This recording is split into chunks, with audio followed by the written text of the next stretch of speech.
Hey guys, X-Master here, and today I'll be talking about the new weapon foundries coming to Destiny in the Taken King expansion. Now, if you have not already read, which you probably already read, but if you haven't, then read the recent weekly update, and it tells some information about the weaponry coming in the Taken King expansion. Now, there are 3 different weapon manufacturers in Destiny coming in the Taken King, and they have been present, slightly present in Destiny before.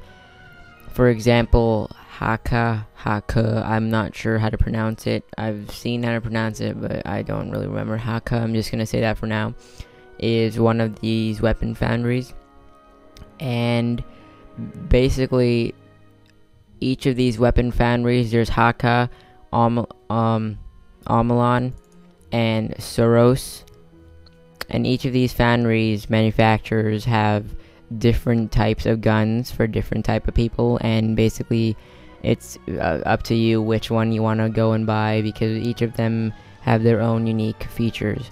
So starting off with Haka, it's a company or a manufacturer, and it has been present in Destiny before. People say they have created the gun Universal Remote. I'm not sure about that. Invective, I'm pretty sure they made that, and yeah, I'm not sure about Universal Remote. I think it's a different manufacturer, but I'm pretty sure it is Invective, the gun that they made.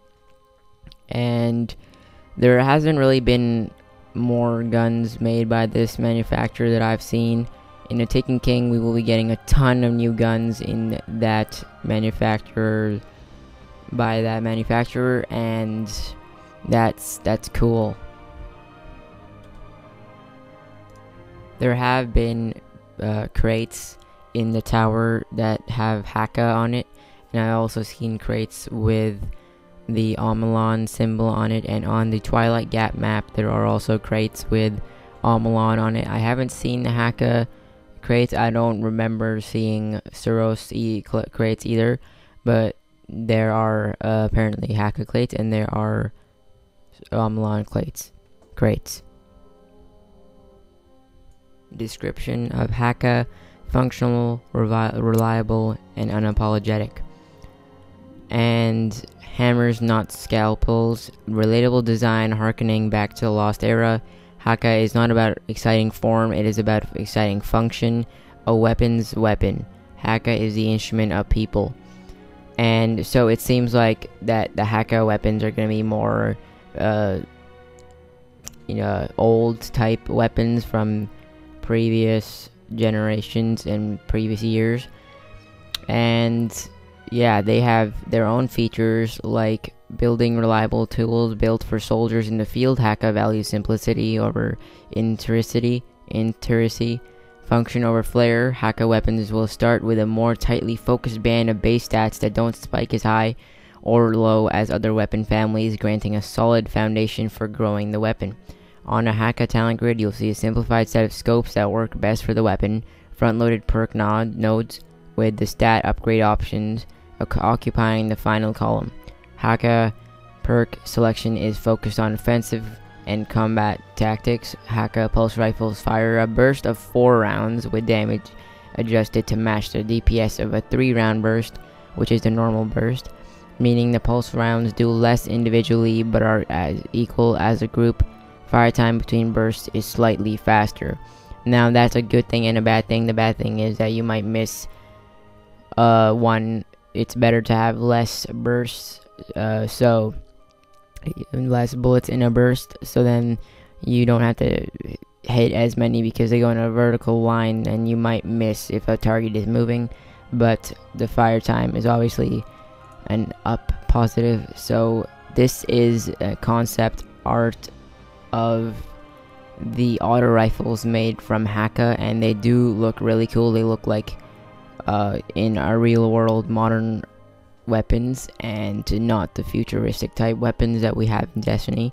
And that's exactly what Haka is said to be making. They make weapons from the Lost Era, And then here's the shotgun concept art, again following that same theme. And that's a Guardian using that shotgun, and then there's gameplay of that shotgun.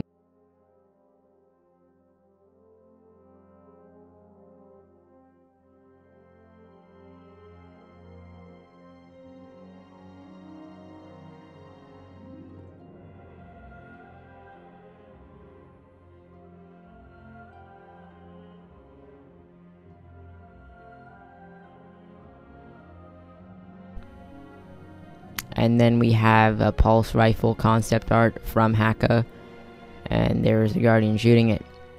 Now moving on to Omelon. The future is what we make it. Experimental, bordering on irresponsible, powered by barely understood technology. A fusion of a mad scientist and product engineer of a new frontier. Hallmark is the liquid ammo displays and Omelon power cells. Omelon is the future returned. Now this is a really cool manufacturer, and they have made hard light because the exotic perk of hard light has the same symbol, so I'm pretty sure that this is by the hard light is by this manufacturer, and they make futuristic guns, and hard light was a futuristic gun. It fired like hard balls of light, so yeah. And those bounced off walls and stuff. So yeah, they make futuristic guns, and that has shown in the gameplay that we have of the weapons. There is a liquid ammo display on the side of weapons, which is amazing. It looks great, and it just shows how much work Bungie has put into this. And yeah, it shows you how much ammo you have, and it decreases over time when you shoot. So that's really cool. Omelon is the pioneers of energy weaponry. Omelon is the first foundry to experiment beyond the world of combustion ballistics, sporting lighter ergonomic frames. Omelon weapons all start with a generous base handling stats to build form. Omelon talent grids focus on behavioral perks over stat customization. Legendary talent grids are the only weapons that offer three perks, one as the first non-scope upgrade, and two as a binary choice in the final column. Perk selections favors perks that are energy based and or go beyond the weapon to interact with the wielder's abilities or status. Now this is a scout rifle from its concept art, and it's from Omelon, and it kind of looks like the hard light. It follows that same theme, and this is a Guardian shooting it. And as you can see in the image, there are little window type balls, and in that is water, and that's a liquid display where you will see when you're firing it, you see the liquid go down when you reload, and it fills back up. And then we have a hand cannon concept art. This looks really cool. This has a knob on the back, and it just looks really cool, this hand cannon. I love how they have changed everything and made new weapons, new designs, instead of using the same ones and recoloring them. And then this is a concept art for a sniper rifle, which looks really cool, and this is a Guardian holding it. Now moving on to Suros. This is my sword. Function is a given. It must be given form. Design is honed. Precision. Every curve, every line, every chamfer speaks to the Suros philosophy. Suros is elegance, amidst, brutality. Some say the best weapon for a Guardian is the one they can customize to match your intent. Suros believes in options, weapons that can be repurposed for a variety of combat situations. Suros talent grids offer 2 columns of 2 stat perks, granting more options for changing weapon stats than any other foundry. The single behavior perk is grounded in the middle of the talent grid as a focus point for the weapon's core potential. If you want a weapon that can flex from CQ to ranged, quick to powerful, fast handling to hard hitting, all with a swap of 3 nodes, Suros. So Suros is known for customization, which is a really good thing, and this is a concept art of an auto rifle from Suros, and so the Guardian shooting it. And Soros makes weapons that are like round, which is cool. They have curves, so that's really cool. I love the dragon that Soros puts on its weapons, as well as you can see on that auto rifle. And then we have a scout rifle from Soros, and here is a Guardian holding it. Rocket launcher from Soros, which looks absolutely amazing, and the Guardian holding it. Bungie has said that the Taken King will contain more weapons than ever in Destiny, and that's including the original launch of the game, which sounds insane. And if you think about every single weapon that came in the game, and all the commons, rares, green weapons, and all of that, and knowing that there's gonna be more than that, and it's probably not gonna be, I don't think they're gonna add new greens and commons, because no one really needs those anymore. They're probably gonna be all legendaries. It sounds insane. That's a lot of weapons, so I'm hyped about that. Now, Bungie says there will be more choices than ever to arm yourself in the tower. Factions will have their own guns, classes will have their own guns, which is incredible. More quests will lead you directly to specific guns. Even the gunsmith will have a new way to include you in his enterprise. We'll inspect all of that as well before you earn the means to equip yourself to meet a rising threat.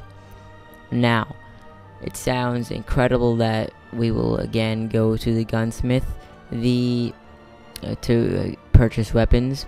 The classes will have their own guns.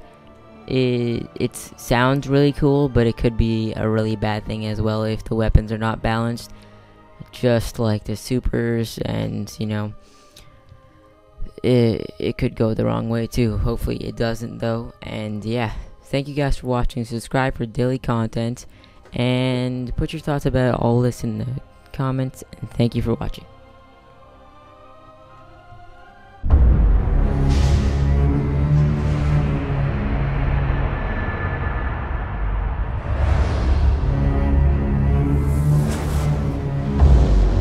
Product not yet rated.